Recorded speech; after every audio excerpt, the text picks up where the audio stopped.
Good evening. We're gathered here tonight to celebrate the Pinteleh, the fact that every person has the possibility to shine.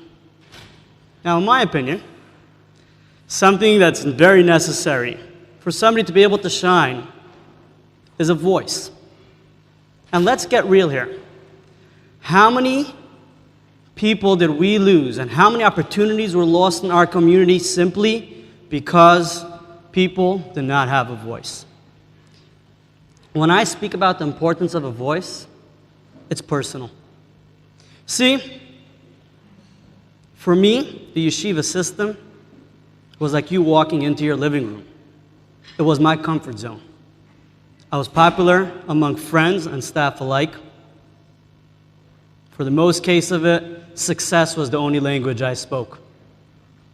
I could have almost been the poster child for the typical yeshiva system. But you know those times that you go shopping and you think you have everything, but then when you come back home, you realize you're missing something very important? Well, that was me at the end of the yeshiva system. I thought I had it all, but I was missing something, which was my voice. This impacted me very strongly. For instance, shortly after I got married, I had a study partner which was much smarter and more knowledgeable than me. That was something that hurt me very deeply. However, I didn't have the voice to tell the partner that I don't want to learn with it, that study partner that I want to learn with them. But more painfully than that, I was not able to communicate that pain with the people closest to me. It took me 6 months to communicate that pain to my wife.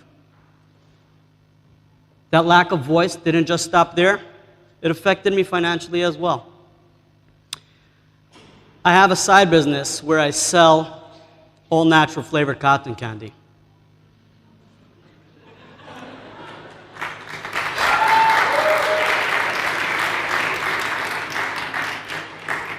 I was at an event with opportunity so near.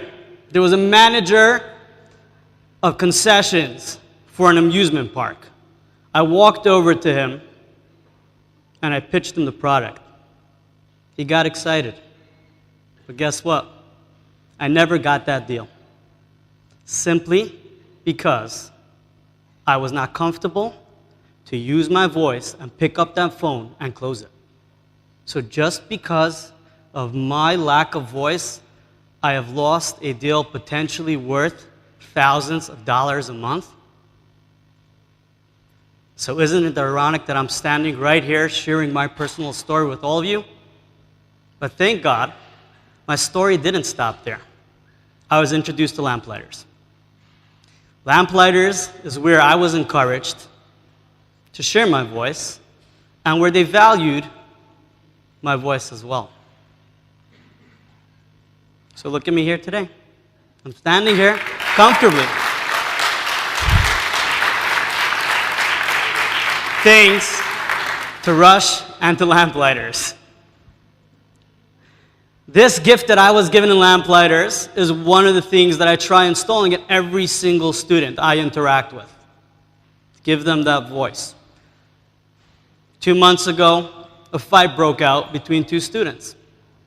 Instead of punishing them, I possibly gave them the worst punishment. I made them sit down and work it through.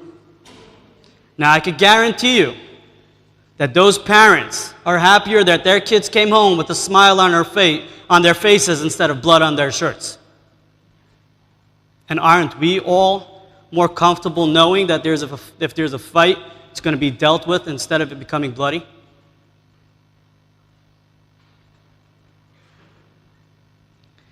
So I challenge every single one of you to go home, find something that's on your mind or your heart that could help if you communicate it and do it. Say it. Be a role model to your children what it's like to communicate, to have a voice. But listen as well. Just a couple of months ago, I was sitting and having a conversation with my son. And I'm proud of the fact that I work in Lamplighters. He looks at me and he goes, Tati, I want to break down your school. My initial reaction was like, how could you say such a thing?